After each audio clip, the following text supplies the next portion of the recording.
Na verdade, a gente aqui na Embrapa olha todos os lados, né, da moeda. A gente olha a parte de sanidade, mas a gente tem toda a parte físico-química também. Então, a qualidade na prática, o visual, a composição e todos os aspectos de qualidade que envolvem, especialmente a carne, no meu caso, né, e o que a gente trabalha aqui também direcionando para as cadeias de suínos e de aves, né? Então, não é só a parte sanitária que impacta, né, nessa qualidade final.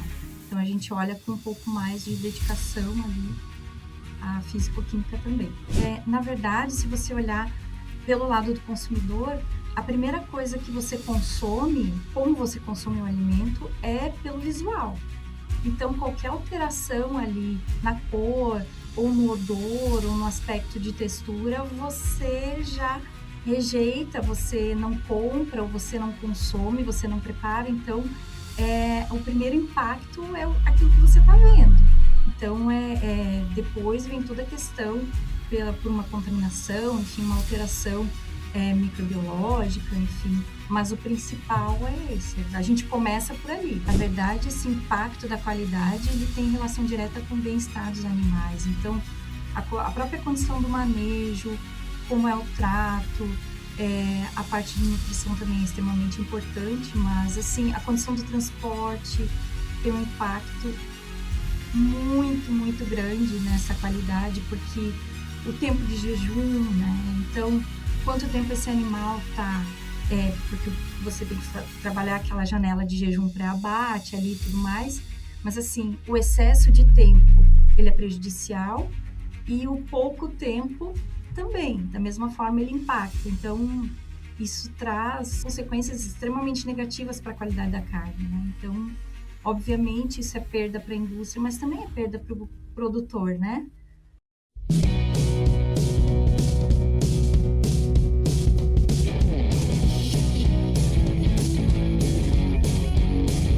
Analisando os dados do canal, percebemos que cerca de 93% de vocês que assistem nossos episódios com frequência ainda não estão inscritos.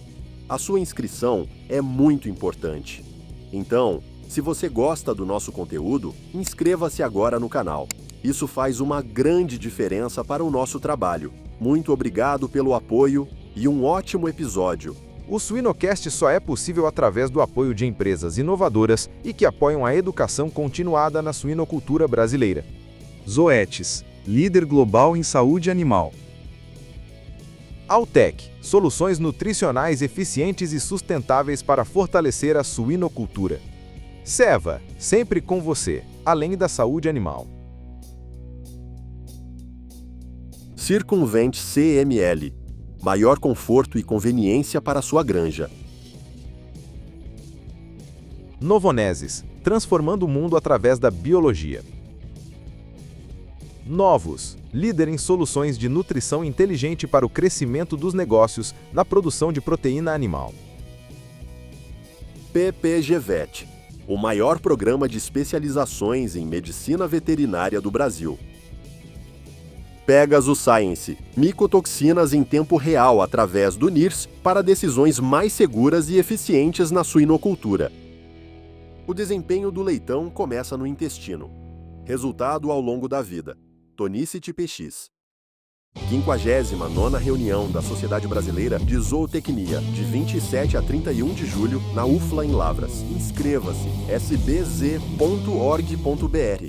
Olá, tudo bom? Você está no Suinocast. Aqui é Letícia Ruiz, uma das hosts desse programa, que sempre traz notícias quentinhas para você da universidade, da pesquisa, da academia e da indústria também. Hoje a gente vai tentar juntar essas duas frentes, o que está acontecendo na academia, que está totalmente alinhado com a indústria e ainda com um pezinho no manejo. Vamos ver se a gente vai conseguir fazer essa mistura boa aqui de assuntos, que é o que a cadeia suinícola quer, que é a integração de conhecimento para a gente desenvolver mais o nosso Brasilzão.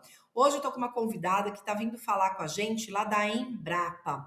É a nossa convidada Vicky Liuge Kaviski. Falei certo?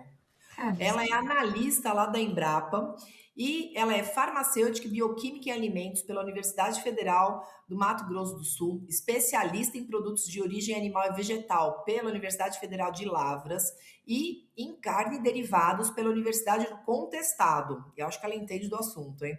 E ainda tem um mestrado em ciência dos alimentos pela Federal de Santa Maria também. Ou seja, ela estudou pra caramba antes de chegar na Embrapa. Muito bem-vinda, Vicky. Espero que você se divirta com a gente aqui nesse podcast, o tanto quanto a gente se diverte em gravar e ouvir depois dos episódios. E compartilha com a gente o que você veio fazer aqui, da onde você veio, para onde você vai. Me conta. Oi, Letícia. Oi, pessoal que está ouvindo a gente. Então, eu comecei com a farmácia, basicamente, sem nenhuma intenção de direcionar para os alimentos. E conforme eu fui cursando, eu fui descobrindo algumas paixões. E eu direcionei para bioquímica de alimentos e fui gostando. Acabei fazendo algumas especializações na área. Trabalhei como farmacêutica mesmo, para valer, e acabei na Embrapa, né? Fiz o concurso e vim parar aqui com muito gosto. Muito feliz por estar na área que eu escolhi.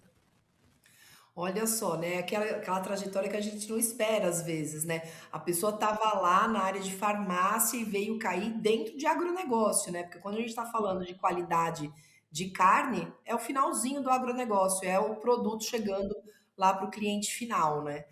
E aí me fala, assim, quando a gente fala de qualidade do produto final, me vem muito na cabeça, por conta da minha formação, a questão sanitária, da gente ter aquela garantia de uma segurança para o consumidor no consumo desse alimento, pensando principalmente em contaminações biológicas, né, em transmissão de doenças causadas por vírus, por bactérias, por protozoários, enfim, por mil coisas.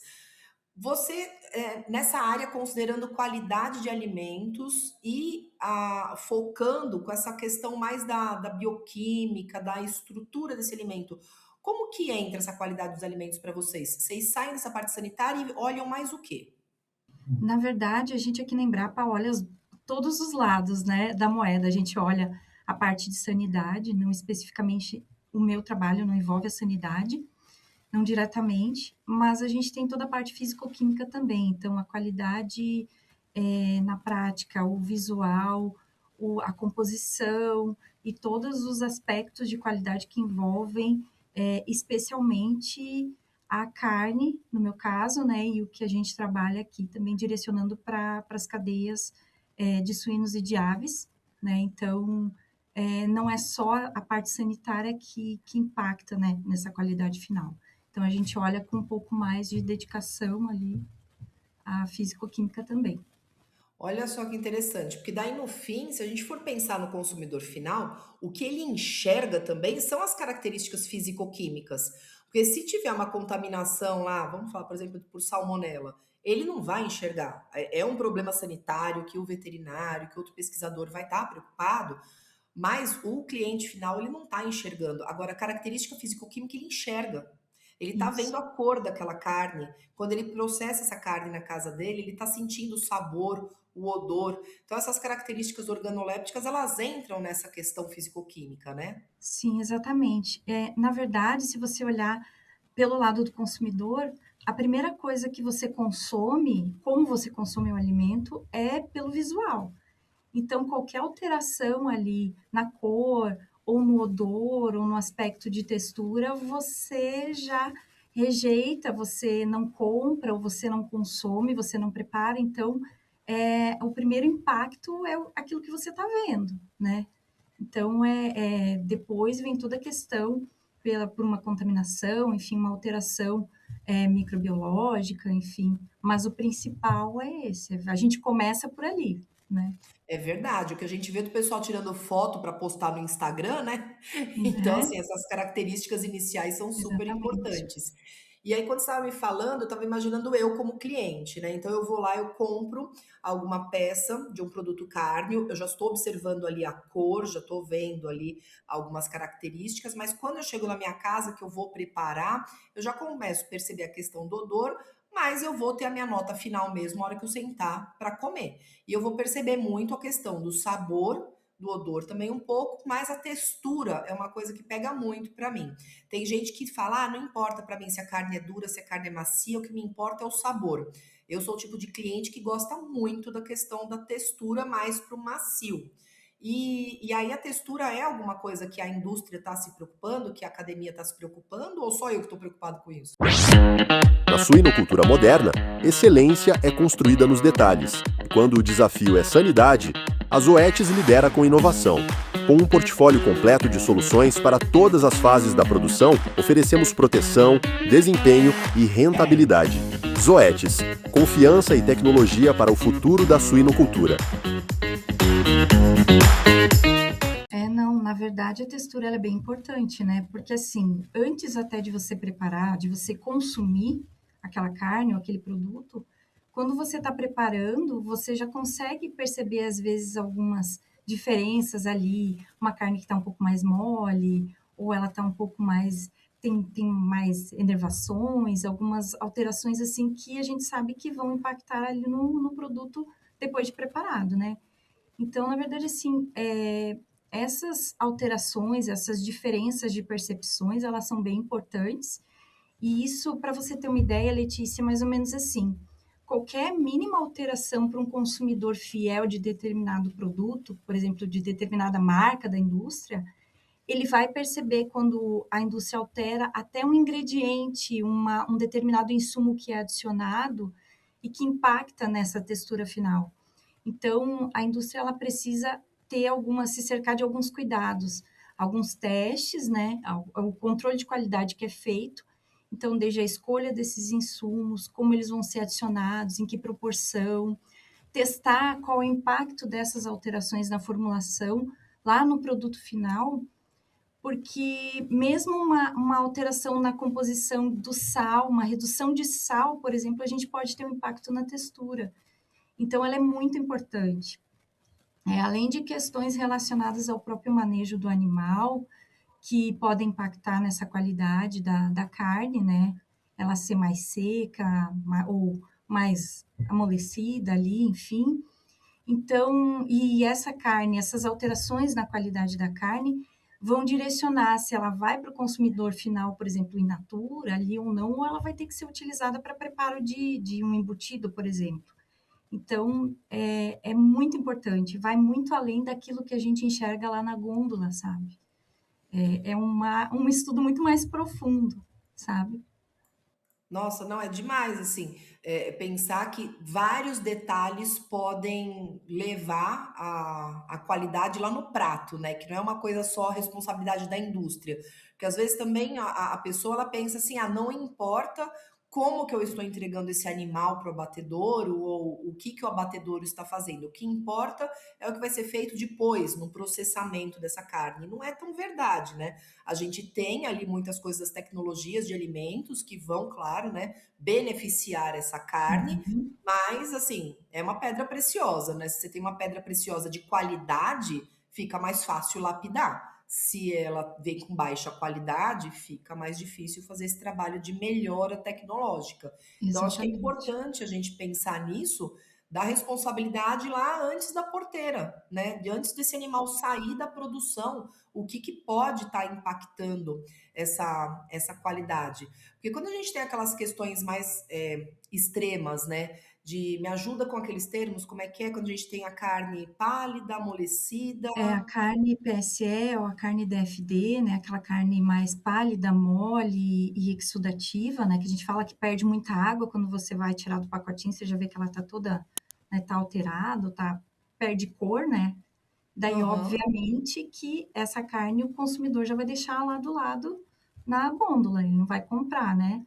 Da mesma sim. forma, uma carne que está mais escurecida, que está com aspecto como se tivesse estragada, né? Às vezes, principalmente ali a gente percebe mais ali numa carne, digamos, a carne de aves, por exemplo, ela é bem sensível nesse ponto. Mas a gente tem um impacto maior da carne DFT numa carne suína ali também, né? Ela vai ficar escurecida, a gente sabe o aspecto que seria normal, você não espera encontrar uma carne que está totalmente diferente daquilo lá. O consumidor já não vai comprar, né?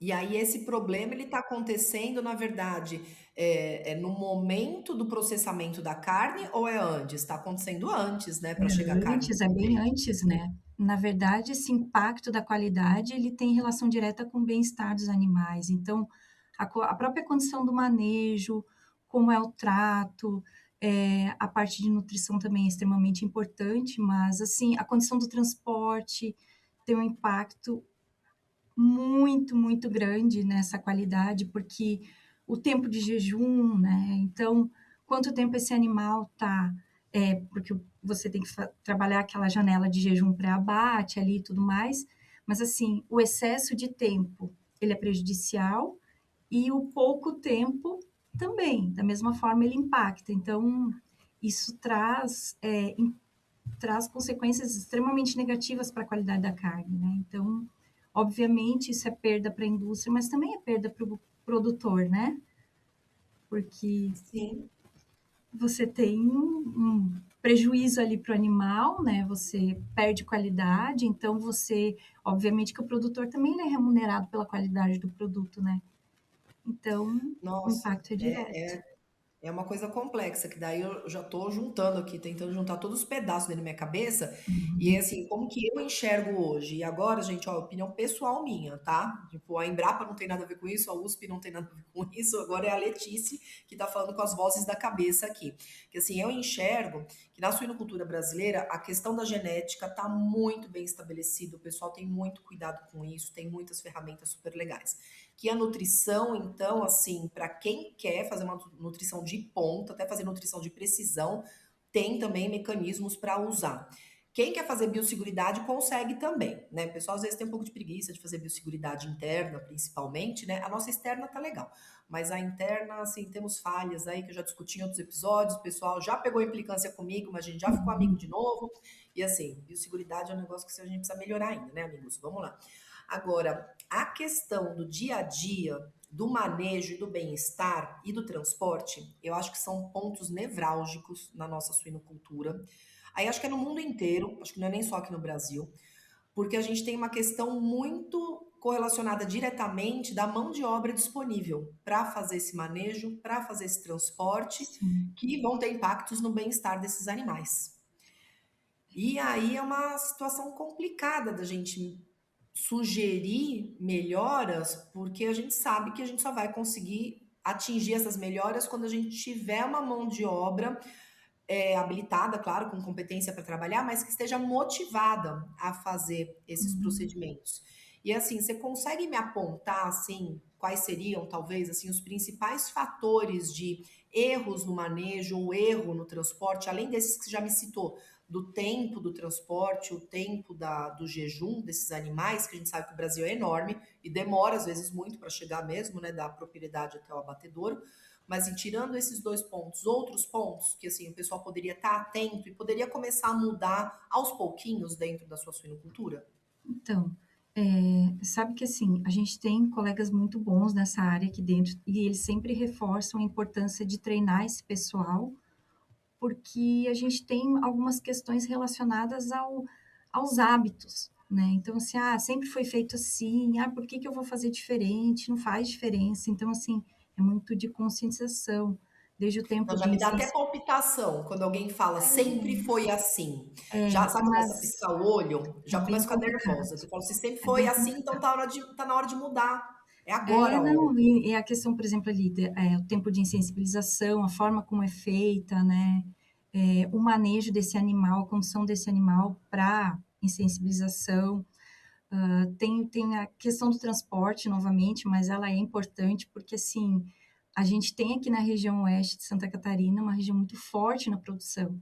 E às vezes a gente está ali, está viajando, está passeando e passa pelos caminhões transportando aves e suínos. E às vezes a gente vê algumas coisas assim, eu acho que já melhorou muito, tá, muito. Sim. Mas a gente ainda encontra um caminhão que está descoberto, transportando os animais debaixo da torreira do sol, ou num dia de chuva que é extremamente estressante, impacta na qualidade da carne. Ou então tá levando os animais, tá, como se diz, tá carregando assim, como esquece que tá com o caminhão carregado e vai, né, para lá e para cá, aqueles animais se batendo ali. Então, assim, para quem está de fora, às vezes, são animais, né? Tipo, tanto faz, mas não é o tanto faz. Isso tem influência direta ali na qualidade do que a gente vai consumir. Então, às vezes, são animais que foram manejados de uma forma legal, adequada, mas aí, ali no transporte, por exemplo, deu um problema ali, o animal já chega estressado, gera essa condição de estresse, e aí você perde no sentido de que você perde a agregação de valor. Quando você agrega valor à matéria-prima congelada ou in natura que seja, é diferente, porque você tem que direcionar essa matéria-prima para produto, sendo que ela poderia ter um corte nobre ali exposto à venda para o consumidor, é uma perda, né? Obviamente que a gente também precisa do produto, né? A gente precisa diversificar as ofertas de produtos carnes, enfim, de fontes de proteína ali. Mas, às vezes, não seria necessário se tivesse ocorrido o principal, né? O mais importante ali antes.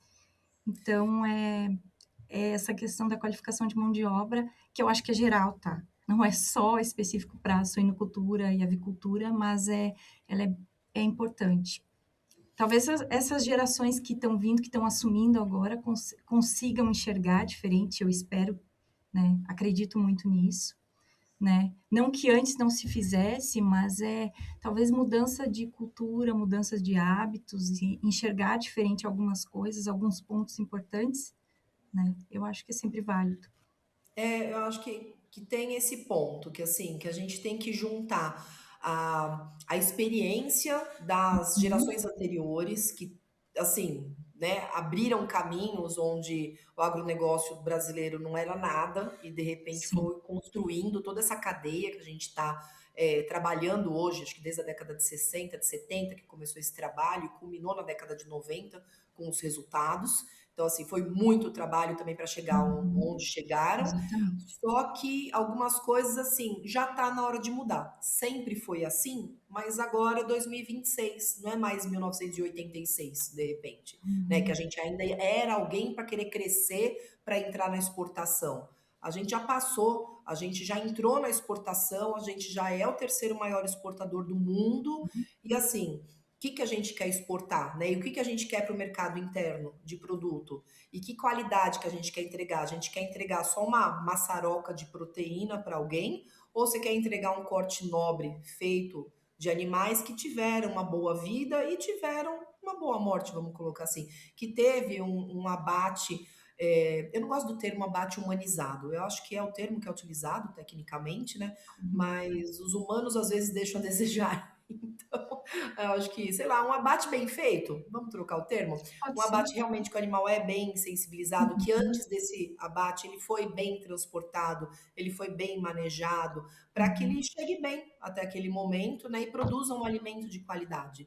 E aí, se Isso. cada pecinha dessa engrenagem fizer a sua parte, e aí são as pessoas, né, que estão nessa máquina, se cada um Uhum. fizer a parte direitinho, eu acho que a gente chega lá no fim com mais produtividade e com mais qualidade. E isso, assim, é benefício para todo mundo, eu acho, né? Que todo mundo é beneficiado quando as coisas estão funcionando direito. É Sim, um com certeza. negócio a se pensar. E assim, qual que você acha que é o maior desafio hoje, além dessa questão de mão de obra, quando a gente pensa assim nas questões relacionadas à qualidade na indústria? O que que você acha que é o maior desafio hoje e que a Embrapa pode ajudar? Olha, acho que puxando a sardinha para o meu lado, né, no caso, da pesquisa que a gente faz aqui, a pesquisa está muito empenhada em buscar soluções, em entender quais são os pontos falhos ou os pontos que são importantes para que a gente reforce. Isso envolve, dentre alguns que a gente já falou aqui, mas também tem a questão genética que é importante, isso a gente faz com frequência e sem modéstia, com excelência também aqui. Ela é muito importante, então, e aproveitando e puxando o gancho, eu acho que é importante comentar a parte da genética, porque também tem a relação com esse produto final, a qualidade, quando a gente olha para aquela carne macia, com um marmoreio legal, aquela carne com aquela gordurinha desejada também. Então, isso tudo também é pesquisa, né? Então, ter o ponto adequado, não ter gordura demais, não ter gordura de menos, porque se você tira demais, você também não tem sabor, não tem maciez, né? Não tem suculência. Então, isso também é pensar no que o consumidor deseja. E a gente tem, cada dia mais, o consumidor ele está diretamente participativo, né? Ele questiona, ele exige, ele quer qualidade, ele quer coisas diferentes. E isso também envolve a pesquisa, a indústria, não só a Embrapa, mas a pesquisa na indústria também, né?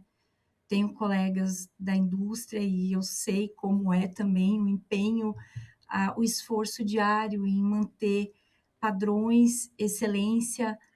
Então, é um esforço diário mesmo, um investimento de muito trabalho, muito suor, muita dor de cabeça, em adequar os anseios desse consumidor às necessidades e o que a gente tem disponível e como a gente pode melhorar. E nesses aspectos também entram também novas alternativas de alimentos, e a gente está falando aqui também de todo esse contexto de mercado, de alternativas, proteínas alternativas, adição de ingredientes que agreguem valor aos produtos, mais fibra, menos sal, proteínas vegetais, enfim. E tudo isso é importante porque a gente cria nichos, cria alternativas, cria oportunidades também, né? Não só para pesquisa, mas para o consumidor, porque eles anseiam por novas fontes de nutrientes, né? E nessa parte também entra um pouco da minha área, porque todas essas modificações também influenciam na qualidade ali no produto, na textura, nessas propriedades que a gente às vezes não vê a olho nu, mas que a gente percebe quando a gente vai consumir, né? Você deve ser consumidora de carne, obviamente, né? Imagino que seja, né? Então, quando você está acostumado a consumir, por exemplo, um produto ali, você compra sempre um salame de determinada marca, você está acostumada com aquele padrão de qualidade. Você compra ele, você sabe que ele tem aquela textura, aquela cor, aquele aroma. Qualquer mínima modificação, você já para e fala: isso aqui está diferente. Não tá igual aquele que Não eu comi tá semana igual passada. aquele que eu sempre como, não tá igual. Tem alguma coisa aqui, aí você vai, né? Quem é da área já vai para o rótulo, né? Já vai lá. O que, que tem de diferente aqui? Adicionar alguma coisa. Mas o consumidor que tem o hábito de consumir, que não tem essa familiaridade, digamos, de ser mais investigativo, digamos assim, ele já às vezes já pensa: ah, não, mas não é mais o jeito. Eu não gosto assim. Não era assim que eu estava acostumada a comer. Não é o salame que eu como. Não, Vou já não comprar de outra gostei. marca, vou mudar de marca. Entendeu? E isso Uhum. vale, não é só para produto carne, né? Isso a gente faz com biscoito, a gente faz com pão, a gente faz com massa, a gente faz com todo tipo de alimento, né? Mudou alguma coisa ali, eu estava acostumada a morder um biscoitinho que fazia um creque mais intenso. Não fez.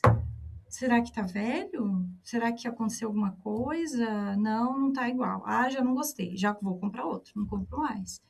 Então, essa preocupação da indústria é que move a pesquisa, basicamente, seja ela feita por órgãos de pesquisa, como nós aqui, ou pela própria indústria, porque você precisa manter esse padrão, né? Então, você conquista o teu consumidor, você sabe que tem aquele cliente fiel que é aquilo ali que ele espera. Então, qualquer alteração, não que você não possa fazer, por exemplo, é um anseio do consumidor, alimentos mais saudáveis, menos sal, etc. Mas isso tem que ser feito com muito cuidado, porque essa redução vai alterar a percepção do consumidor. Então, é nesse ponto que essas análises, essa pesquisa mais profunda, ela está envolvida, sabe? Então, Nossa, e isso que você falou de às vezes mudar uma coisinha, porque é uma demanda do consumidor, e aí isso muda outra qualidade, acho que é aquela diferença entre o que o consumidor quer e o que ele deseja realmente, né? Então, assim, eu quero essa comida mais saudável, mas eu quero que tenha aquela suculência, que tenha aquele uhum. sabor, que tenha aquela característica, e às vezes as coisas vão ser um pouco E, incongruentes. Se você tem um, e você não até tem o outro. o que é possível fazer, né? Porque Sim. às vezes você vai ter uma alteração que você vai chegar num ponto que você não vai conseguir mais aquele mesmo padrão de suculência, aquela mesma cor. Então, você vai até um limite. Então, todas as alterações também têm as suas limitações, né? Então, até que ponto que o consumidor também está disposto a consumir aquele novo produto de acordo com o que ele gostaria, mas às vezes, né? Então, é bem... É muito legal. É muito essa parte de pesquisa, eu acho o máximo. Eu sou Tem, suspeita para falar. tem muita coisa aí para Tem, fazer ainda nessa área. Que tem, maravilha, que maravilha.